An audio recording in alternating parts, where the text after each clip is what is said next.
नमस्कार बच्चों, कैसे हैं आप सभी का आपके अपने channel Kushwaha study number channel पर स्वागत है। बच्चों, आज की इस वीडियो में यहाँ पे आप ये जो प्रश्नावली एक का बी देख रहे हैं, इस प्रश्नावली के सवाल हम लोग इस वीडियो में सीखने वाले हैं।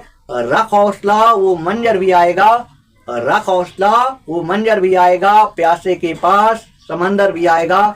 बच्चों, ये जो प्रश्नावली एक का बी है, इस प्रश्नावली में जो सवाल है, ये सवाल ऐसे सवाल हैं, ये पेपर में 2 नंबर और 4 नंबर में आपके पेपर में जरूर आएगा। अगर हम इस वीडियो की बात करें तो ये वीडियो पेपर की दृष्टि से इम्पोर्टेंट वीडियो हो सकता है। इससे आपके पेपर में सवाल जरूर बनता है। तो बच्चों, इस वीडियो में आप लोग शुरू से लेकर अंत तक हमारे साथ बने रहेंगे।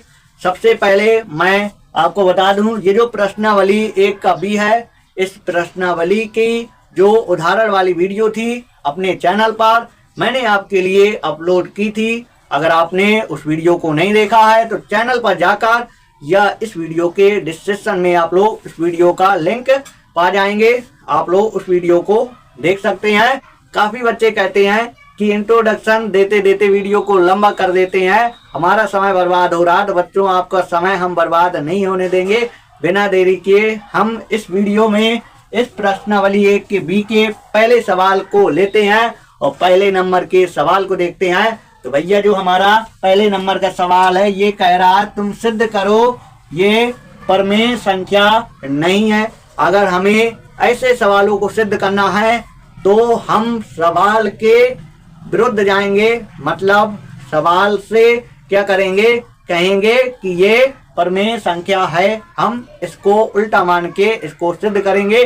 किसी तरह से हम अपनी बात को गलत सिद्ध करेंगे। अगर हमारी बात अगर गलत सिद्ध हो जाती है तो सवाल की बात सही हो जाएगी। इस प्रकार से सिद्ध होगा। ठीक, तो देखिए यहाँ पे लिखेंगे तुरंत। क्या लिखेंगे भैया?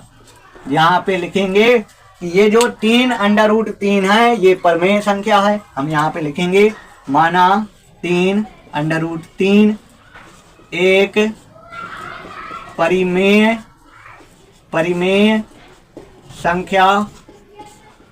संख्या है। भैया, जब इसे हमने परमेय संख्या मान लिया है तो परमेय संख्या कहती है कि मैं P/Q के रूप में लिखी होती है। तो भैया, हमने इसके बराबर में P/Q लिख दिया। अब भैया, ये जो P और Q होते हैं, ये कहते हैं कि हम ऐसे पूर्णांक होते हैं, हम दोनों सहभाज्य होते हैं। सहभाज्य का मतलब इनका दोनों का मात्रा 1 होता है। तो यहाँ पे इस चीज को आपको लिखना जरूरी है। लिख देंगे जहाँ P और Q क्या है? सहअभाज्य है। ये जो नीचे वाला भैया हमारा Q, ये कहता है कि मैं कभी फेल नहीं होता हूँ। इसका मतलब ये डरता है 0 नंबर लाने के लिए। तो ये जो Q होता है, इसका मान कभी भी जो है 0 नहीं हो सकता है। इस प्रकार से आप लोग सीख सकते हैं। इसके बाद भैया आगे समझेंगे। यहाँ पे अगर हम √3 की बात करें, आपसे पूछें ये क्या है, तो आप बोलेंगे सर जी ये अपरमेय है। मैं बोलूँगा बिल्कुल सही है। जब भैया ये अपरमेय है, इसके बाद यहाँ पे हम 3 को पूछ लेते हैं कि 3 क्या है, तो आप बोलेंगे ये परमेय है। अगर मैं बात करूँ P/Q की, तो इसे आप कहेंगे ये परमेय है। मैं कहूँगा कि ये अपरमेय के साथ परमेय क्यों रह रहा है, तो आप बोलेंगे कि यहाँ पे दिया गया था इसलिए रह रहा है। लेकिन हम ऐसा नहीं करेंगे, हम सवाल के साथ अन्याय नहीं करेंगे। हम परमेय वाले को परमेय के तरफ भेज देंगे, मतलब 3 को यहाँ भेज देंगे। तो 3 क्या कहेगा? 3 कहेगा मैं गुणा में हूँ, और गुणा में हूँ तो मैं जो है ऊपर नहीं जा सकता, मैं जो है नीचे जाऊँगा, भाग में जाऊँगा। तो यहाँ पे अगर अब बात करें तो यहाँ पे √3 अपरमेय है और इस तरफ जो लिखा ये परमेय है, और यहाँ पे बराबर का चिन्ह ये दर्शाता है कि ये दोनों बराबर हैं। क्या आप बता सकते हैं कि अपरमेय परमेय के बराबर होता है? तो आपका जवाब होगा कि ये बराबर नहीं होते हैं।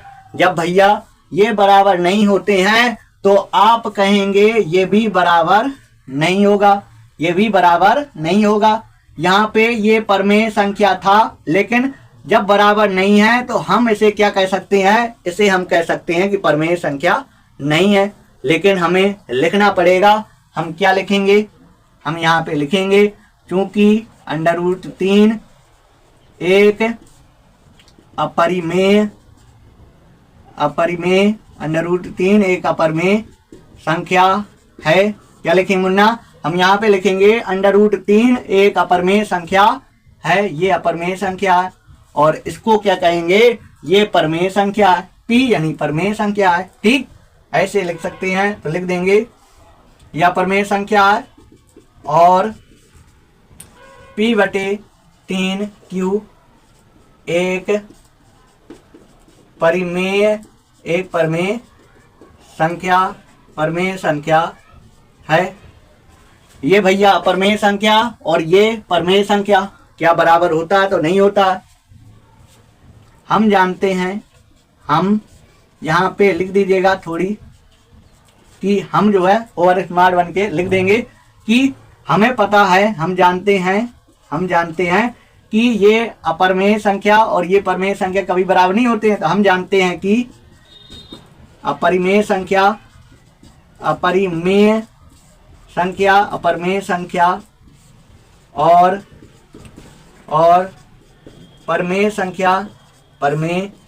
संख्या अपरमेय संख्या और परमेय संख्या कभी भी ठीक, कभी भी बराबर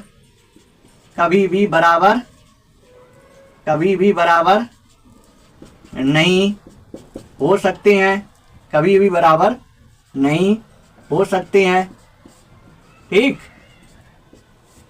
कभी भी बराबर नहीं हो सकते। जब भैया बराबर नहीं हो सकते हैं तो आप तुरंत कह देंगे कि ये फिर परमेय संख्या हो सकती है। आप बोलेंगे ये परमेय संख्या नहीं हो सकती, मतलब 3√3 परमेय संख्या नहीं है, परमेय संख्या नहीं है। तो बच्चों इसका मतलब ये अपरमेय संख्या है। तो यहाँ पे जैसे इस प्रकार से दे देता कि 3√3 एक अपरमेय संख्या है, यहाँ पे लिख देता अपरमेय संख्या है, सिद्ध करो। तो इसी प्रकार इसको सिद्ध किया जाता, क्योंकि जब कहता सिद्ध करो कि अपरमेय संख्या है, अपरमेय संख्या कहता सिद्ध करो, मतलब ये परमेय संख्या ना होगा, तभी तो वो अपरमेय संख्या होगा। ठीक, तो इसी प्रकार उसका लगाने का प्रोसेस है।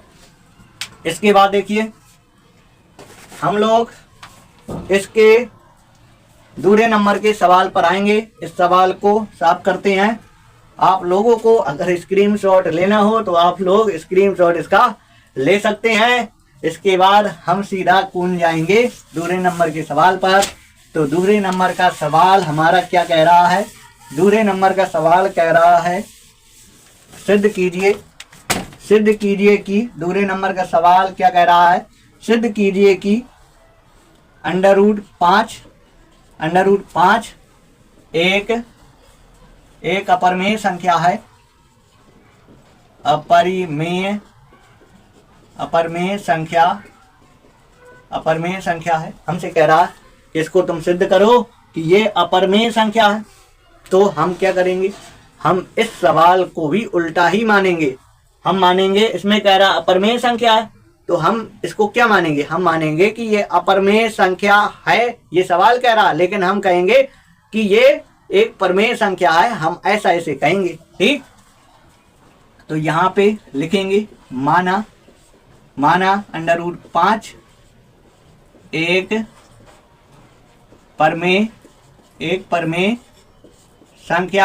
परमेय संख्या है। इसे हमने परमेय संख्या मान लिया। अगर ये परमेय संख्या ना होगा तब तो हम कह सकते हैं कि वो अपरमेय संख्या है। मतलब हमें अपनी बात को इसमें भी गलत ही साबित करना है। अगर हम अपनी बात को गलत सिद्ध कर लेते हैं तो फिर सवाल जो कह रहा है वो सवाल की बात सही हो जाएगी, वो सिद्ध हो जाएगा सवाल। ठीक, तो जब इसे भैया परमेय संख्या मान लिया तो 5 बैठा नहीं रहेगा, 5 तुरंत तो चकने कूदने लगेगा। 5 तुरंत कहेगा मुझे लिखो तुम P/Q के रूप में, तो तुरंत P/Q के रूप में लिख दिया। अब P और Q कहेंगे हमारे बारे में लिखो, नहीं सवाल तुम्हारा हम ताप देंगे। तो तुरंत लिख देंगे पी और क्यू के बारे में लिख देंगे, जहां पी और क्यू सहअभाज्य पूर्णांक हैं। और यहाँ पे ये जो बात लिखी है यही बात इस सवाल के लिए इम्पोर्टेंट बात है, याद रखिएगा, ध्यान दीजिएगा अच्छे से। क्यू का मान 0 नहीं होगा। इसके बाद देखिए सीधा यहाँ पे क्या करेंगे, इसका अंडर रूट हटाएंगे, क्योंकि हमें अंडर रूट से दुश्मनी है इस सवाल में। अंडर रूट इसका हटाएंगे, तो अंडर रूट हटाने के लिए दोनों तरफ क्या करेंगे, वर्ग। तो लिखेंगे दोनों तरफ वर्ग करने पर, तो यहाँ पे अंडर रूट 5 लिखकर इसका वर्ग कर देंगे, यहाँ पे P बटे Q लिखकर वर्ग कर देंगे। अब ये वर्ग कहेगा अंडर रूट से, चलो दोनों लोग पार्टी करते हैं, मतलब वर्ग अंडर रूट लेकर भाग जाएगा पार्टी करने के लिए। तो यहाँ पे क्या बचेगा, 5 बचेगा। इसके बाद देखिए यहाँ पे पी स्क्वायर और नीचे क्या, क्यू स्क्वायर। अब क्यू स्क्वायर कहेगा, मैं यहाँ नीचे अच्छा नहीं लगता हूँ, तो क्यू स्क्वायर यहाँ से उठेगा, 5 से बोलेगा कि तुम मेरी जगह बैठो, मैं जब तुम्हारी जगह बैठ गया तो तुम मेरी जगह बैठो, तो 5 बैठ गया, तुरंत मान गया बात। अब देखो, अब 5 कहेगा मैं बैठ तो गया हूं, लेकिन अब मैं ऐसे तो बैठा नहीं हूं, अब मैं कुछ ना कुछ करूंगा, ऊपर वाले का कुछ ना कुछ करूंगा। तो ऊपर वाले को कहेगा कि मैं तुम्हें विभाज्य कर सकता हूं। ऊपर वाले को क्या कहे, 5, मैं तुम्हें विभाज्य कर सकता हूं। भैया ये पी तुरंत जो है रोने लगेगा, कह देगा कैसे विभाज्य कर दोगे। तो यहाँ पे 5 कहेगा तुम्हारा एक गुणनखंड 5 होगा, तभी मैं 5 से तुम्हें विभाज्य कर पाऊंगा। पी का एक गुणनखंड 5 होगा, पी से कुछ भी लिख दो, 5 से ये विभाज्य होगा। तो यहाँ पे देखिए ये जो पी का मान 5 लिखा, तो यहाँ पे हम पी स्क्वायर कह सकते हैं।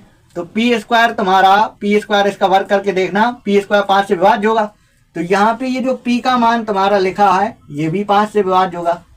आप कहीं बिल्कुल विभाज्य होगा तो ये एक प्रमेय यहाँ होती है बच्चों, ठीक। तो यहाँ पे लिखेंगे चूंकि पी स्क्वायर 5 से विभाज्य है, पी स्क्वायर 5 से विभाज्य है, तो लिखेंगे तो पी भी 5 से क्या लिख दिया, तो पी भी 5 से विभाज्य होगा, ठीक। समझ में आया। पी स्क्वायर 5 से अगर विभाज्य है तो फिर पी भी 5 से विभाज्य होगा। इतनी बात समझ में आई होगी। इसके बाद यहाँ पे ऐसे कर देता हूँ लिखने के लिए, बहुत छोटा है क्योंकि। अब देखना क्यू कहेगा 5 से, क्या कहेगा, क्यू 5 से कहेगा तुम मेरी जगह तो बैठ गए थे, और मेरी जगह बैठ के तुमने जो है गलत किया, तुमने पी को विभाज्य किया। जब मेरी जगह बैठे थे तो तुम्हें मुझे विभाज्य करना चाहिए, है ना, समझ रहे हैं। क्यों कहता है 5 से कि तुम मेरी जगह बैठ के पी को विभाज्य कर दिया, मुझे क्यों नहीं किया। तो 5 कहेगा रुको, अभी पार्टी बकाया है, अभी जो है पार्टी शुरू हुई है, अभी मैं तुम्हें भी विभाज्य करूंगा। तो अब यहाँ पे जब P 5 से विभाज्य हो रहा था, मतलब P का एक गुणनखंड 5 तो होगा, तो यहाँ पे हम मान लेंगे P को मान लेंगे 5, और पीछे जैसे गुणनखंड इसका P का एक मान 5 होगा, पीछे कुछ भी हो सकता है, उसको तो मान लो, है ना। एक गुणनखंड तो इसका 5 होगा, तब तो 5 से विभाज्य होगा, पीछे कुछ भी हो सकता है, P को तुमने 5 मान लिया। अब देखना इसे बना देंगे पहला समीकरण, और ये P का मान पहले समीकरण रख देंगे। तो लिखेंगे P का मान समीकरण 1 में रखने पर, P का मान समीकरण 1 में रखने पर P का मान ये 5m यहां से उठेगा, यहां से उठेगा और यहां P की जगह 5m लिख जाएगा। इसमें वर्ग लगा है, तुरंत वर्ग लग जाएगा। इसके बाद ये 5 जैसे लिखा लिख जाएगा। इतना चीज समझ में आया। इसके बाद देखिए क्यू स्क्वायर 5 कहेगा जब मेरे में 2 पावर है तो मुझे फिर स्क्वायर क्यों नहीं कर रहे हो, मैंने स्क्वायर कर दिया, 25 लिख दिया। एम बोलेगा तुमने मेरे साथ लगता है सही नहीं कर रहे हो, मेरा भी स्क्वायर करो, क्योंकि दोनों में स्क्वायर है तो दोनों का हमने वर्ग कर दिया। 5m का वर्ग कर दिया, 25m स्क्वायर आया। इसके बाद नीचे लिखा हमने 25। अब देखिए 5 कहेगा मैं तुम्हें उड़ाऊंगा पहले, तो 5 ने 25 को उड़ा दिया। तो यहाँ पे क्यू स्क्वायर 5m स्क्वायर कितना 5m स्क्वायर। इसके बाद देखिए m स्क्वायर क्यू स्क्वायर यहाँ पे देखो m स्क्वायर, ठीक, और 5 गया क्यू स्क्वायर के नीचे। अब देखो अब कहेगा ले तुमने कहा था, तुमने P को उड़ाया लेकिन मुझे नहीं उड़ाया, तो अब ये Q को भी उड़ाएगा, ठीक। तो यहाँ पे अब हम लोग कहेंगे, क्या कहेंगे, हम कहेंगे क्यू स्क्वायर 5 से विभाज्य है तो क्यू भी 5 से विभाज्य होगा। लिखेंगे चूंकि क्यू स्क्वायर 5 से क्या है विभाज्य, क्यू स्क्वायर 5 से विभाज्य है तो क्यू स्क्वायर 5 से विभाज्य है तो क्यू भी लिखिएगा, क्यू भी 5 से विभाज्य, 5 से विभाज्य होगा, ठीक। क्यू स्क्वायर 5 से विभाज्य है तो क्यू भी 5 से विभाज्य होगा। तो यहाँ पे आपने देखा P तुम्हारा 5 से विभाज्य है और Q भी तुम्हारा 5 से विभाज्य है। अब मैं तुम्हें इस सवाल के मेन कंसेप्ट में ले जाता हूँ। यहाँ पे देखिए ये जो P और Q लिखे थे, ये क्या थे, ये तुम्हारे सहअभाज्य थे। अगर सहअभाज्य हैं तो इनका HCF मासा 1 कहेंगे ना कहेंगे बिल्कुल। यहाँ पे एक संख्या मैंने 25 लिखा, एक संख्या 18 लिखा, दोनों का HCF 1 आएगा कि ना आएगा, आप कहेंगे बिल्कुल आएगा। अब देखना अगर ये सहअभाज्य हैं तो 1 से दोनों विभाज्य होंगे। अगर सहअभाज्य है तो 1 से विभाज्य होंगे, अगर सहअभाज्य हैं तो 1 से विभाज्य होंगे। इसके बाद देखिए अब यहाँ पे तो हमारा सवाल कह रहा है कि ये जो P है ये 5 से विभाज्य और ये जो Q है ये 5 से विभाज्य कैसे हो सकता है। एक विभाज्य हो रहा है लेकिन दूसरा कहाँ विभाज्य हो रहा है, जब नहीं हो रहा है, जब नहीं विभाज्य हो रहा है। तो यही तो हमारा मेन कंसेप्ट है। हम कहेंगे कि एक की पहली बात तो ये कि दोनों 1 से विभाज्य होंगे, तब तो ये सहअभाज्य है। अगर एक के अलावा दोनों 5 से विभाज्य है, इसका मतलब ये दोनों सहअभाज्य नहीं है। समझ रहे हैं, एक के अलावा जैसे ये 5 से दोनों विभाज्य हो रहे हैं और जो कि दोनों तो हो ही नहीं सकते, पहली बात पे तो ये दोनों तो हो ही नहीं सकते विभाज्य, इसका मतलब फिर ये सहअभाज्य नहीं है। जब 5 से विभाज्य हो रहे हैं तो सहअभाज्य नहीं है। यहाँ पे हम माने थे सहअभाज्य और यहाँ पे सहअभाज्य नहीं आ रहा है, तो मतलब जब ये सहअभाज्य नहीं आ रहा तो मतलब ये सहअभाज्य नहीं है। जब ये सहअभाज्य नहीं है तो हम फिर कहेंगे कि ये परिमेय संख्या है क्या, आप कहेंगे ये परिमेय संख्या नहीं है। जब ये परिमेय संख्या नहीं है तो मतलब ये अपरिमेय संख्या है, ठीक। तो अब देखिए यहाँ पे लिख देंगे, क्योंकि लगा के लिखेंगे P और Q दोनों 5 से, P और Q दोनों 5 से विभाज्य हैं, P और Q दोनों 5 से विभाज्य हैं, ठीक। 1 से विभाज्य होना चाहिए, 1 के अलावा कोई संख्या विभाज्य ना करे। जैसे दोनों को 5 विभाज्य कर रही है तो हो सकता है 1 विभाज्य हो जाए, लेकिन अभाज्य है तो दूसरी कहाँ से विभाज्य हो जाएगी, दूसरी ना होगी। तो इसका मतलब ये कि वो फिर सहअभाज्य नहीं है, ठीक। तो यहाँ पे P और Q दोनों 5 से विभाज्य हैं, इसलिए P और Q सहअभाज्य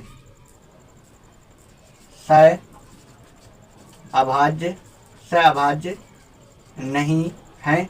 P और Q सहअभाज्य नहीं है, अतः कहेंगे क्या, अतः फिर जब ये सभाज्य नहीं है तो फिर ये क्या है, अपरिमेय संख्या। अतः √5 एक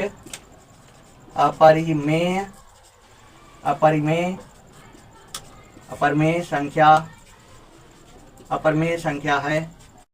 इस वीडियो में हमने आपको √5 अपरिमेय संख्या ये बताया। इसके उदाहरण वाली वीडियो में √3 अपरिमेय संख्या है उसको बताया था। अगर आपको ये क्लियर ना हुआ हो तो आप जो है उदाहरण वाली वीडियो देख लीजिएगा, उसमें इससे थोड़ी मैंने अलग तरीका बताया है।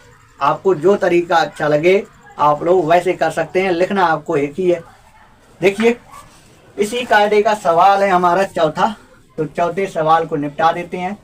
यहाँ पे देखिए लिख देंगे, सिद्ध कीजिए कि √7 एक अपरिमेय संख्या है। अब 5 को हटाते जाएंगे, 5 की जगह में 7 बैठाते जाएंगे। यहाँ पे 7 बैठा देंगे, 7 बैठा देंगे तो यहाँ पे 7 आएगा, फिर यहाँ पे 7 आएगा, फिर यहाँ पे 7 से विभाज्य होगा, यहाँ पे 7 से विभाज्य होगा, 7 से विभाज्य होगा।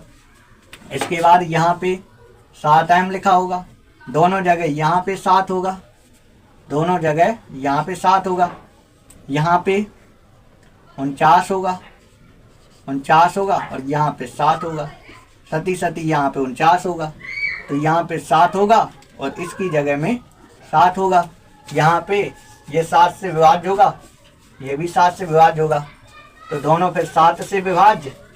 ठीक, एक के अलावा कोई और संख्या विभाज्य करती है तो फिर वो सहभाज्य नहीं होते हैं, तो इसलिए दोनों सहभाज्य नहीं है। जब सहभाज्य नहीं है तो फिर ये क्या है, ये भैया अपरिमेय संख्या है। ठीक, तो हमने दूसरे और चौथे सवाल को लगा दिया। इस सवाल को मिटाता हूँ, इस सवाल को मिटाते हैं। आप लोगों को स्क्रीनशॉट अगर लेना हो तो आप लोग इस सवाल का स्क्रीनशॉट ले सकते हैं। इसके बाद देखिए हम लोग देखेंगे इसका कौन सा सवाल देखेंगे भैया। अब देखेंगे हम लोग इसका तीसरा सवाल देखेंगे। अगर आप लोगों को वीडियो भगाना है तो भगा सकते हैं, बोर्ड की यहाँ सफाई चल रही है। इसके बाद आएंगे सीधा कौन से सवाल पर, तीसरे सवाल पर। तीसरा सवाल कहता है कि तुमने दूसरे और चौथे को तो लगा दिया लेकिन मुझे छोड़ दिया, तो इसी सवाल को उड़ाते हैं। अब सिद्ध कीजिए कि 3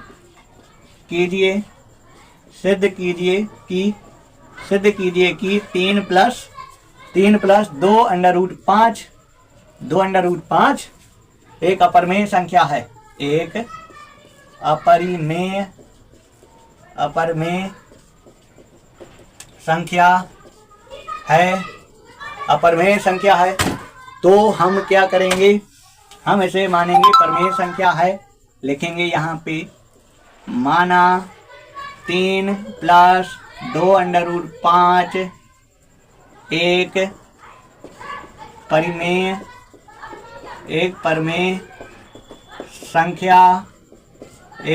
संख्या है।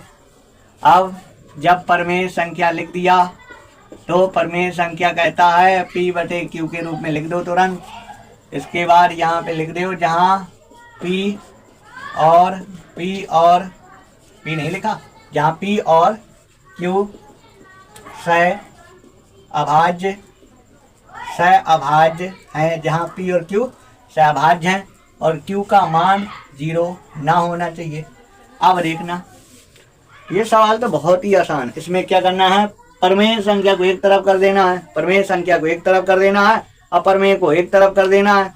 और अपरिमेय और परिमेय बराबर नहीं होता है, ये हमारा मेन जो है इस सवाल को गलत करने का कारण है, क्योंकि अपरिमेय परिमेय के बराबर नहीं होता। जब बराबर नहीं है तो ये बराबर हो सकता है, ये परिमेय संख्या हो सकती है। आप बोलेंगे परिमेय संख्या नहीं हो सकती, जब परिमेय संख्या नहीं हो सकती तो ये अपरिमेय संख्या तो आई है, ले सिद्ध हुआ। ठीक, तो क्या करना है, एक एक को भेजेंगे, इकट्ठा ना भेजेंगे। नहीं, यहाँ पे जो है, यहाँ पे ये मार्ग भगा सकता है, कहेगा कि एक एक लोग आ जाओ, नहीं हमारे घर में भीड़ हो जाएगी। तो यहाँ पे देखिए 3 को यहाँ भेज दिया, -3 हो गया। ये सब आपके जो है मजाक के लिए करता हूँ। यहाँ पे देखिए कि आप जो है क्लास में बोर ना हो। अब देखना, यहाँ पे Q और 1 का मिला देंगे हाथ, 1 से हाथ मिलाएंगे तो Q लासा आया।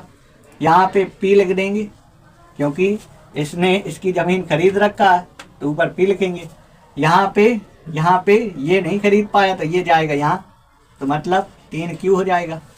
अब देखना 2 जाएगा तुम्हारा इसके गुणा में, क्योंकि ये भी परमेय संख्या, तो इसको भी यहाँ भेज दो, 5 लिखो और P लिखो माइनस का 3Q लिखो।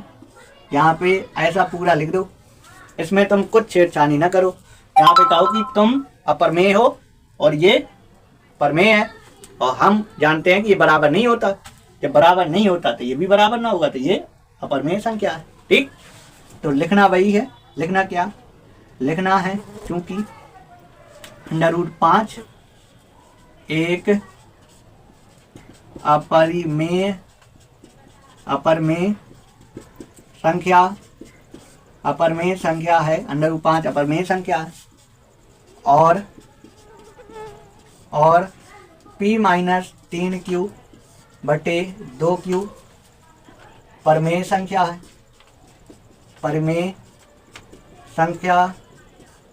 परमेय संख्या है। हम जानते हैं, लिख देंगे, जानते हो ना जानते हो, लिख देंगे। हम जानते हैं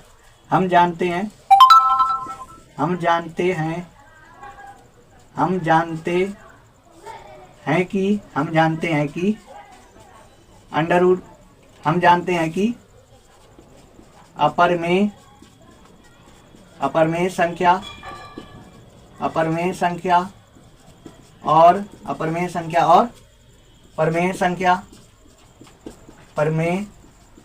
अपरमेय संख्या और परमेय संख्या कभी भी, लिख रहा था, अभी भी लिखेंगे, कभी भी बराबर नहीं होते हैं, कभी भी बराबर नहीं होती हैं, लिख दो, कभी भी बराबर नहीं होती हैं। अतः 3 प्लस 2 √5, 3 प्लस लिखेंगे यहाँ पे 3 प्लस 2 √5 एक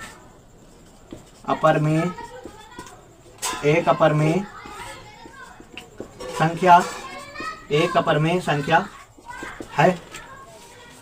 तो यहाँ पे हमारा ये वाला सवाल लग चुका। इसके बाद आते हैं √2 परमेय संख्या नहीं है, मतलब परमेय संख्या तो है फिर,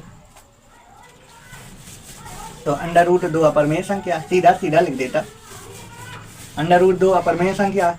तो फिर सिद्ध करो कि ये परमेय संख्या नहीं है, ऐसा सवाल देते हैं।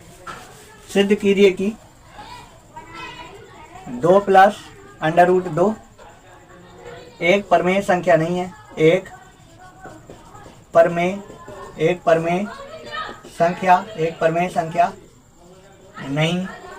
संख्या नहीं है। ठीक, तो यहाँ पे तुरंत लिख देंगे, क्या लिख देंगे, परमेय संख्या है, माना 2 प्लस √2 एक परमेय संख्या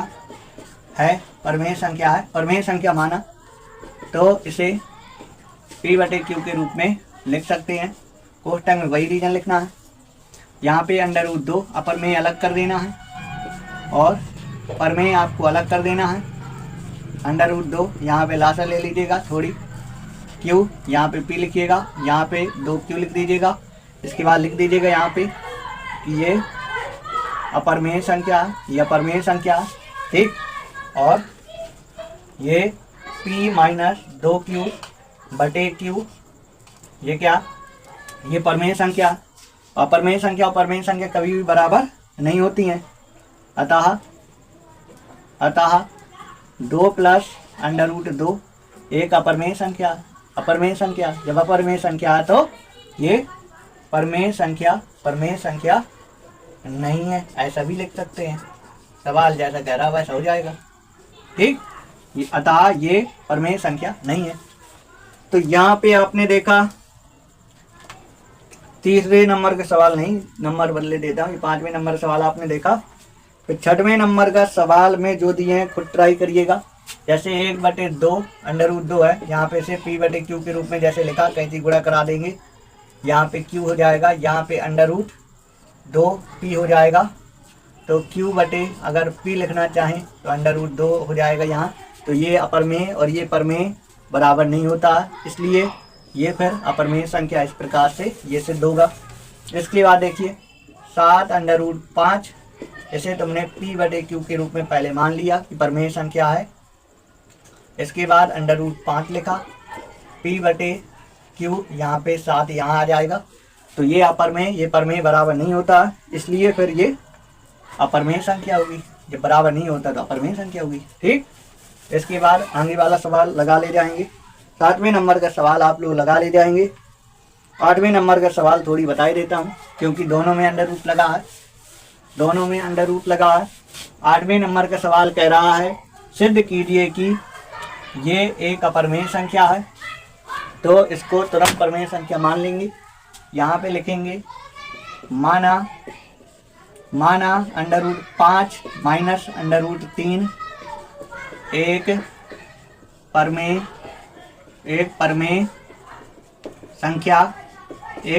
संख्या है। परमेय संख्या मान लिया तो इसे P/Q के रूप में लिख सकते हैं। लिख देंगे जहाँ P और Q सहभाज्य पूर्णांक है, लिख देंगे जहाँ P और Q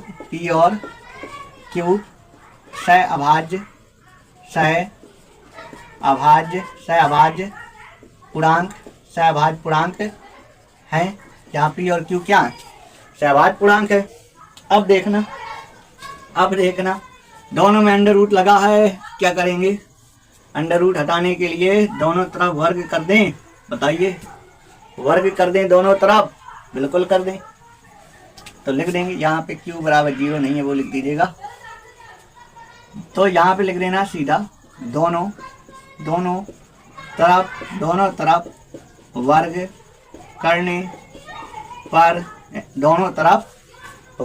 करने पर इसके बाद यहाँ पे √5 माइनस √3 इसका वर्ग कर देंगे और यहाँ पे P/Q का वर्ग कर देंगे।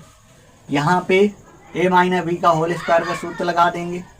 a² प्लस का b² और माइनस 2ab 2 गुणे a का मान √5 b का मान √3। यहाँ पे दोनों का वर्ग P² जब यहाँ पे इनका यहाँ पे P/Q लिखा है, जब ये परमेय संख्या है तो इनका जब वर्ग किया वो भी परमेय संख्या होगा। यहाँ पे कंफ्यूज नहीं होना है। वर्ग से अंडर रूट खत्म, 5 आया बाहर, वर्ग से अंडर रूट खत्म, 3 आया बाहर, 2 यहाँ पे हुआ 15। इसके बाद यहाँ पे P²/Q², दोनों को जोड़ा 8 हुआ, माइनस 2 अंडर रूट 15 P²/Q², 8 को ले जाएंगे अब यहाँ, 8 को ले जाएंगे यहाँ, माइनस 2 अंडर रूट 15 P²/Q²। हमें ऐसा करना है कि परमेय एक तरफ हो जाए, जो अपरमेय है वो एक तरफ हो जाए। जब बराबर ना होगा तो फिर ये अपरमेय होगा। ठीक, यही अपरमेय संख्या होगी। तो यहाँ पे ऐसा हुआ, 8 को यहाँ लिखेंगे, माइनस का 8 हो जाए, प्लस 8 है वहाँ लिखेंगे -8। माइनस चिन्ह से गुणा कर दें पहले। जैसे माइनस चिन्ह से गुणा होगा तो माइनस का चिन्ह कहेगा, सबके चिन्ह बदल दो। माइनस का 8 है, ये प्लस का 8 कर देंगे। ये प्लस का P²/Q² है तो इसे माइनस का कर देंगे। अब देखना 2 अंडर रूट 15 बटे में 1 करके लासा ले, Q² लासा आया। तो यहाँ पे 8 Q² और यहाँ पे P²। अब 2 जाएगा यहाँ नीचे, तो यहाँ पे अंडर रूट 15, यहाँ पे 8 Q² माइनस P²। इसके बाद 2 ये नीचे 2 Q²। तो यहाँ पे देखिए लिख देंगे अंडर रूट जो 15 है ये अपरमेय संख्या है। इसके बाद ये जो यहाँ लिखा है ये परमेय संख्या है। 8 Q² माइनस P² बटे 2 Q² ये परमेय संख्या है। हम जानते हैं बराबर नहीं होते हैं, इसलिए लिख देना है इसलिए लिख देना है क्या, इसलिए सीधा लिख देना है √5 माइनस √3 एक अपर में संख्या है। तो बच्चों, आज की इस वीडियो में मैंने आपको इस प्रश्नावली 1 के बी के सभी सवाल बता दिए। अगर आपको ये वीडियो अच्छी लगी हो तो आप लोग इस वीडियो को लाइक कर दीजिएगा। आपसे कुछ नहीं हमें चाहिए, सिर्फ इस वीडियो में आप लोगों से लाइक चाहिए। मुझे उम्मीद है आप लोग लाइक ज़रूर कर देंगे। तो अगली वीडियो में हम आपको जो ये आपकी विविध प्रश्नावली 1 का सी है, इसके लिए वीडियो लेकर आएंगे। फिर इसके बाद प्रश्नावली 1 का डी जो बहुविकल्पी प्रश्नावली है, उसके लिए भी हम आपके लिए वीडियो लेकर आएंगे। तो आप लोग हमारे चैनल पर सपोर्ट बनाए रखें, और जहाँ पे आपको समझ में ना आया करे तो आप लोग वीडियो में कमेंट कर दिया करें, और इस वीडियो को आप लोग अन्य दोस्तों पर शेयर कर दिया करें। जितना आप लोगों को पढ़ाया जाता है, जब आप लोग हमारे चैनल से पढ़ने के लिए बैठा करें तो आप लोग कापी पेन लेकर बैठा करें। जो सवाल आपको बताया जाए आप लोग नोट कर लिया करें, और जो सवाल आपसे ना बने तो आपको उस सवाल को 2 बार लगाना है।